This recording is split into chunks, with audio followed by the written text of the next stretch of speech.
大家好，歡迎嚟到武藝測量師頻道。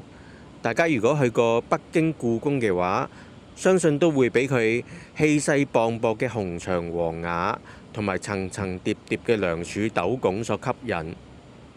大家又知唔知清朝皇家建築係由邊位建築師所設計同埋建造嘅呢？其實清朝嘅皇家建築係由雷氏家族所包辦。由清初雷發達一直傳至八代雷獻彩，當中去到二代雷金玉嘅時候，過世咗之後，由於冇家族成員繼承，掌案一職落咗喺外人手上面，多得佢一位小妾帶住尚在襁褓嘅雷聲情去到工部邑數爭取長大咗嘅雷聲情可以有資格繼承掌案一職。雷聲情不負眾望，成為一代巨匠，繼承咗樣式房。咁樣雷氏家族嘅技藝先可以流傳啫。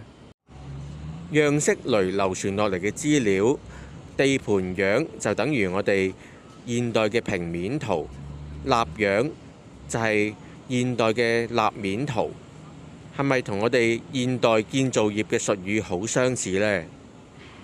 當中又有燙樣，即係 3D model， 而呢個 model 又可以逐層結構咁揭開，同我哋 BIM model 開新 layers 非常相似。咦？咁樣燙樣又等唔等同於我哋現代嘅 BIM model 呢？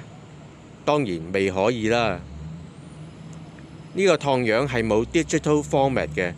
唔能夠做一個 collaboration 俾我哋唔同 parties 去 involve， 而當中嘅 attributes 例如價錢等等，要另外記載喺清單，唔能夠喺燙樣嗰度體現到。而我哋亦都唔能夠期望修改呢個燙樣，而喺另外嘅圖紙，例如立樣嗰度可以體現到。但係樣式雷發展出嚟嘅技術都不失為我哋中華文化嘅瑰寶嘅。多謝你哋收睇。